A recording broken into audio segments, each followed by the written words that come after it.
Today's episode is brought to you by BetOnline. BetOnline.net has you covered this season with more props, odds, and lines than ever before. BetOnline, where the game starts.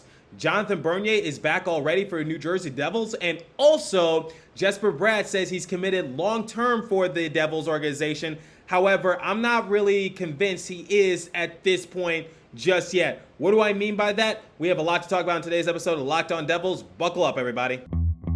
You're Locked On Devils, your daily podcast on the New Jersey Devils. Part of the Locked On Podcast Network, your team every day.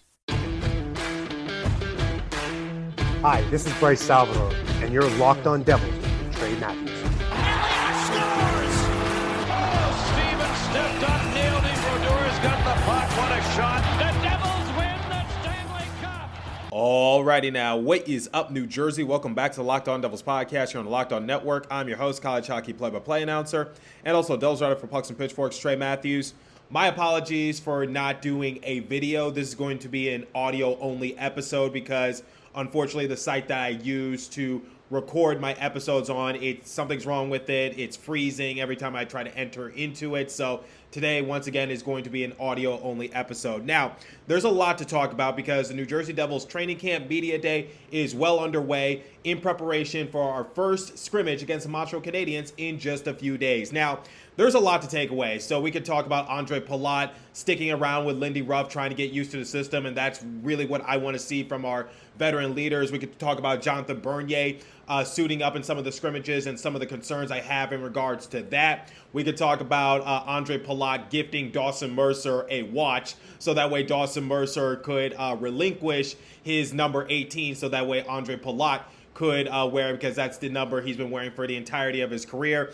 There's just so much to talk about, and there's so much to unravel, but let's start with the big one. Let's talk about Jesper Bratt. So during the course of the offseason, one of the biggest storylines for New Jersey Devils, aside from trying to aim for big free agents, was, is Jesper Bratt going to re-sign long-term with the Devils organization? That was basically all of the hype for the last few or so months leading up to the arbitration hearing, and at the last possible second before those hearings took place, the New Jersey Devils announced that they had re-signed Jesper Bratt for a one-year extension. Now, I'll admit, I got trolled a little bit, especially by Senators fans, because I said that Alex DeBrincat was nothing but a rental towards them, and the tables kind of flipped on me because now Jesper Bratt resigned for a one-year deal, and then a bunch of Senators fans were coming at me saying like, oh, there's your rental right there, buddy. But ultimately, I don't believe Jesper Bratt is a rental player, and Ryan Novozinsky doesn't think so either, because he recently spoke to Jesper Bratt and released an article on NJ.com talking about what Bratt's mindset is going into this season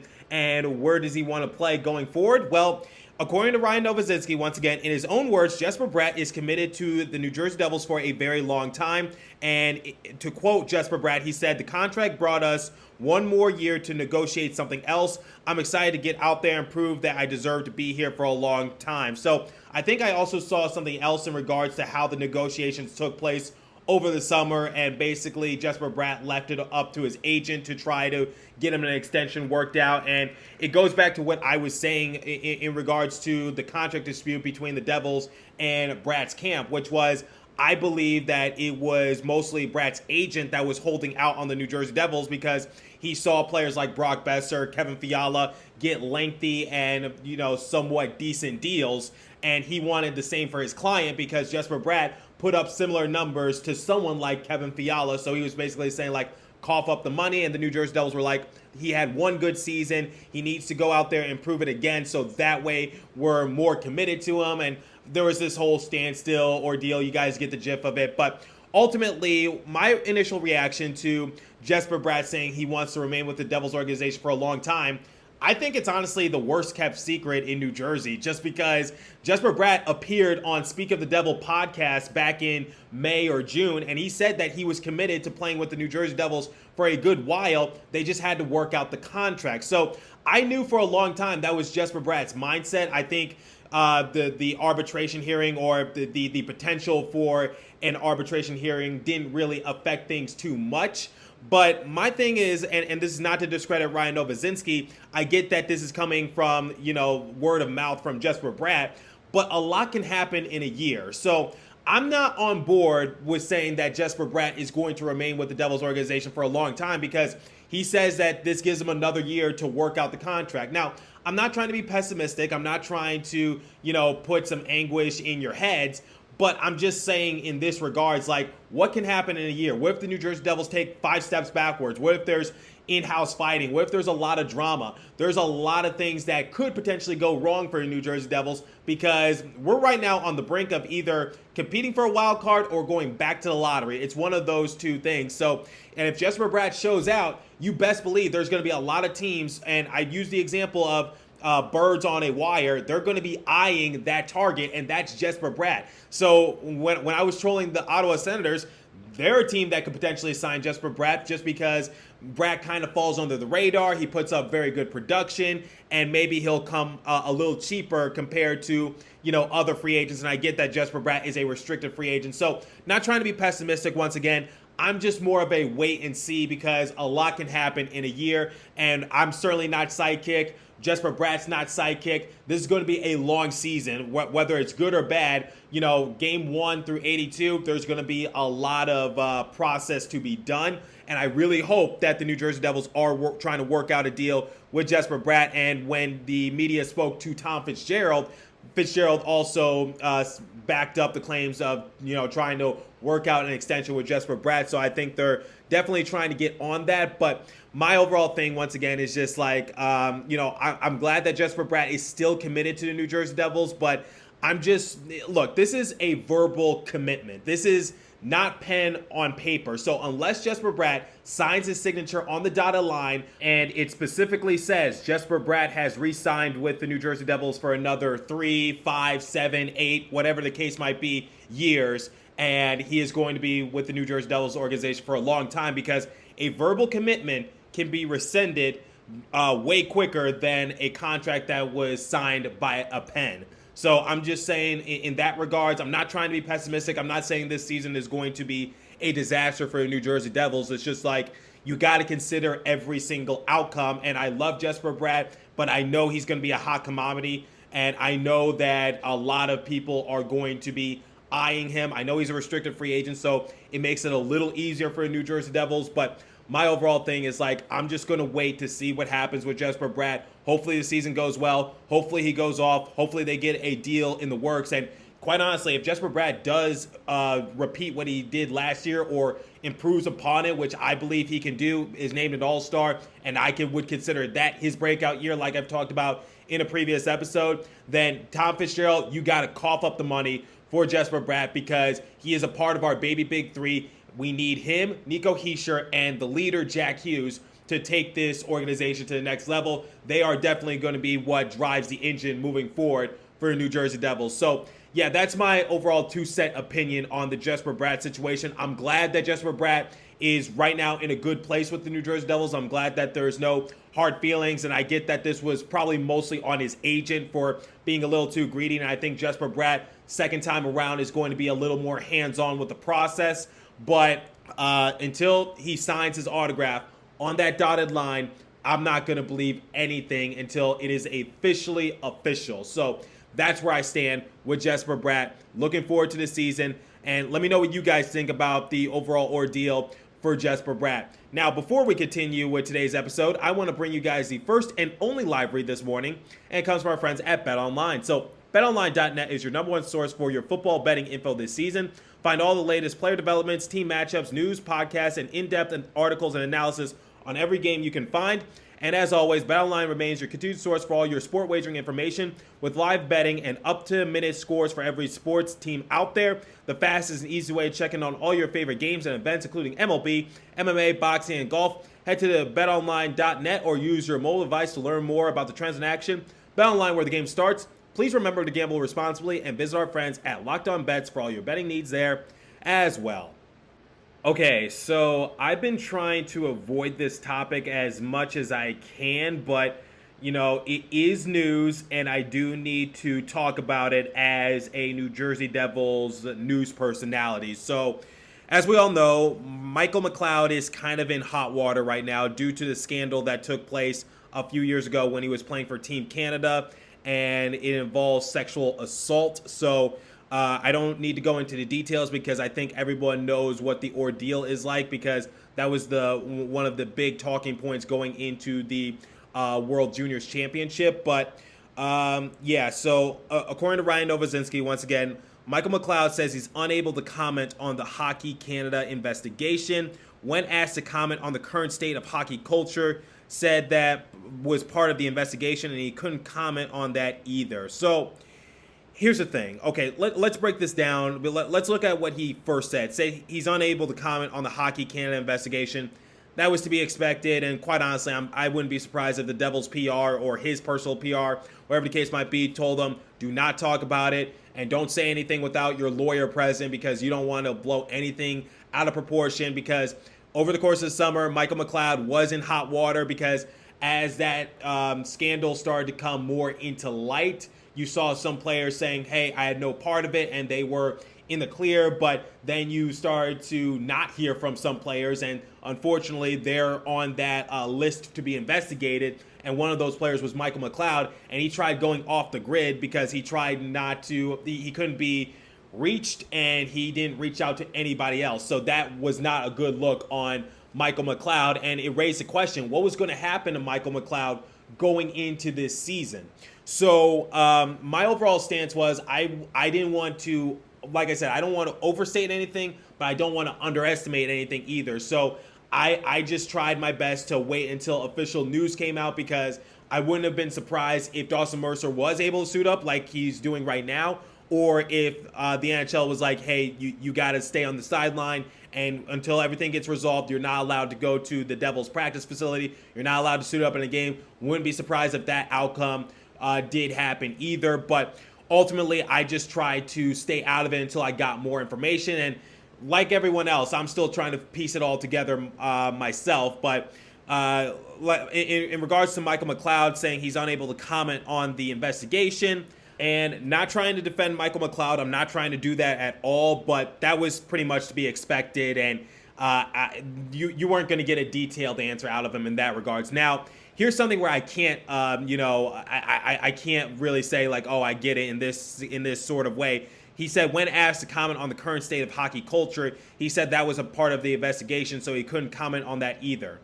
I smell BS with that one. Okay, look, you're not talking about the investigation per se. You're just talking about hockey culture, and you're talking about like, how can the game change? How can the game move on from this? Look, I'm not trying to get too political. I'm not trying to, preach or anything. I'm just saying, like, the fact that Michael McLeod is repeating the same mistake that he did over the course of the summer, it really shows that, he's growing more and more guilty, and he's not really helping his case. So in that sort of way, you should have commented on it a little bit more. And going back to the first statement, Tom Fitzgerald also didn't comment on it. So Michael McLeod wasn't alone in that sort of way. I don't know what's going to happen to Michael McLeod. I really don't. I'm going to have to wait until, I get more information and more reports. And like I said, it's a very sensitive topic, and I only know just as much as you guys know. So, I really hope that the NHL takes the necessary steps to try to, work past this and just try to put the, people in check, because, sexual assault is not okay. And maybe I'm not the best person to be talking about it, just because I'm just like you guys. I know just as much as what I'm seeing in the news, and I'm just reporting on what I'm seeing, and I'm trying my best to be as sensitive as I possibly can, because I know that this is no joke. This is something that's very serious, and quite honestly, in my 2 years of being a part of the Locked On Podcast Network, I haven't had to cover something like this, because situations that arise never really affected the New Jersey Devils. So I felt as though it wasn't really in my position to talk about it, especially since, here at Locked On, every team has their own personal host. But now, since I am the host of Locked On Devils, and since this involves Michael McLeod, and this is a very serious scandal, and I just hope that everything gets resolved, and I hope that we're able to just move forward and just try to help the victim, and just. Yeah, that's all I'm going to say. That's all I'm going to say. I just want the best from this circumstance, and I just hope that, I just hope that we're able to just build on it and learn from it and go from there. And that's all I'm going to say. But let's talk about, let's switch gears. And I know this is a little difficult to switch gears from talking about something serious now to talking back about hockey, but we got to because we still got plenty of time left. Let's talk about Ondrej Palat, because here's one of the things that I want to see out of our veteran players, and I talked about it at the beginning of the show. So Ondrej Palat was seen talking to Lindy Ruff, trying to get used to the system, and I absolutely love that. I love the leadership, because Bryce Salvador actually tweeted this out, and remember, Bryce Salvador is a friend of the show. He said, also evident from the skate today was Palat's work ethic. His practice habits will become contagious as he is showing everyone how hard you need to work if you want to win cups. Now, I love Bryce Salvador and all, but, the Devils aren't trying to win any cups anytime soon. We're just trying to sneak our way back into the playoffs. But I like the idea, which is Ondrej Palat. If you could see in the video from Amanda Stein, normally I would put it up on the screen, but unfortunately, like I said, the site that I use to record video is not working, so I'm just going to have to describe it. So Amanda Stein tweeted this out saying, something to really appreciate as New Jersey Devils practice raft, Ondrej Palat spent several minutes with Lindy Ruff at the whiteboard, clearly trying to be as prepared and comfortable with the system as possible. It's the little things. So, I agree with Amanda Stein. I agree with Bryce Salvador, which is it's the little things that's going to help the New Jersey Devils, and it's going to take their organization to the next level, just because we need someone like Ondrej Palat. We need the leader. We need, everything meticulously broken down. And I'm actually expecting a big season from Ondrej Palat, just because I think he's going to be more of a vocal point for New Jersey Devils. And, I think he can definitely benefit well on the second line with Nico Hischier. This past season, he appeared in 77 games. He had 18 goals, 31 assists for a grand total of 49 points with a plus-minus of plus 15. And he's 31 years of age, and I believe we have him for the next 5 years, and we kind of did overpay him. But the one thing that I want to focus on Ondrej Palat is the reason why he's won Stanley Cups, the reason why he's been a part of the Tampa Bay Lightning's playoff run since like 2013, the reason why, they won back-to-back, and he was one of the more underrated players on the team, is just because he knows how to step up his game. He knows how to kick it into a different gear. So during this past playoff run, 23 game appearances, 11 goals, 10 assists for a grand total of 21 points, and a plus-minus of plus 10. So that's a player that the New Jersey Devils desperately need to basically have anywhere from a decent to a good season. So I'm glad that Ondrej Palat is definitely taking the time to just, get accustomed to the New Jersey Devils and get used to his new surroundings. And I'm really looking forward to the start of the season, because I think Ondrej Palat is definitely going to be that X factor going forward. And I've said it many times on prior episodes, if the New Jersey Devils are ever on a long game losing streak, once again, God forbid, then I certainly have Ondrej Palat as one of my go-to guys to basically be that X factor person to maybe score a goal or two, just to kick it into a new gear and give the New Jersey Devils some extra life. Okay, so here's another storyline that I want to discuss in the final segment of today's show, and that's Jonathan Bernier actually partaking in the Devils inter-squad scrimmage. So here's my thing.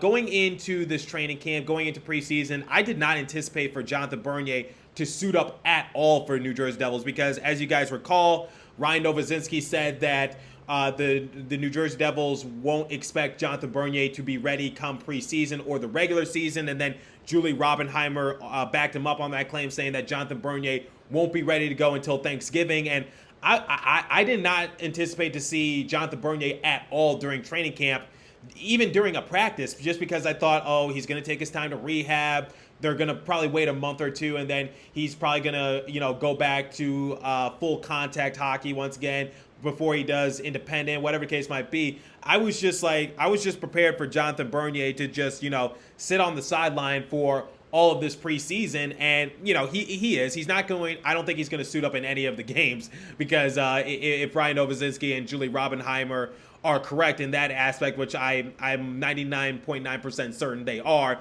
But the point I'm just trying to make is that Jonathan Bernier might be set to make an even sooner return to the Devils lineup. Now, Here's the thing about Jonathan Bernier, and I really need him to be cautious. I would love to see Jonathan Bernier back on the rink for the New Jersey Devils, this time being a third-string goalie for them, just because I think they're going to rely mostly on Mackenzie Blackwood and Vitek Vanacek, but it doesn't hurt to have a former Stanley Cup champion as one of your backup goalies, and that's what I like the most about Jonathan Bernier, is that he provides the experience and he can act as a mentor towards someone like Mackenzie Blackwood and also Vitek Vanacek now.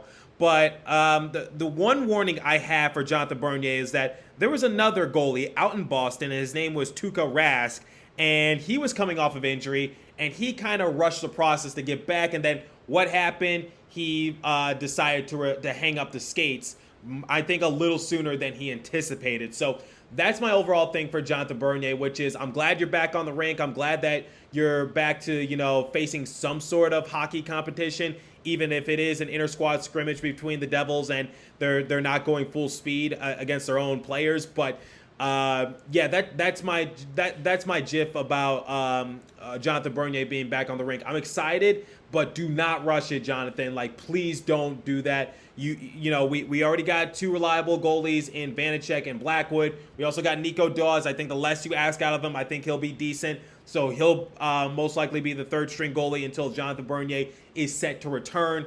But Bernier being back on the rink, that kind of stunned me, if I'm being completely honest with you. I did not anticipate that at all, and I don't think a lot of people were expecting that from Jonathan Bernier either. But I'm excited, and he just adds more to the roster. He adds more experience, and it's the offseason of the veteran players for New Jersey Devils. So let me know what you guys think about Jonathan Bernier returning to the New Jersey Devils, albeit just for training camp, and what do you anticipate out of him during the course of this season? And what do you think about Jesper Bratt and his overall contract situation? Am I being too pessimistic, or is this legitimate that he wants to return to the Devils organization for a long period of time despite not playing in the regular season yet for this year? Because it's going to be a long year and a lot can happen. So that's just what I want you guys to take away from my whole Jesper Bratt ordeal. So let me know what you guys think. If you're watching on YouTube, leave a comment down below. If you're listening on a podcast streaming service, hit me up on my personal Twitter page at TreyMatt4 and the show's Twitter page at Locked On Devils. Back to 5 episodes a week. So that's all the time I have for you. So continue to stay safe. Have a wonderful day, New Jersey. Go Devils. I'll catch you guys in the next episode. Thanks for listening once again.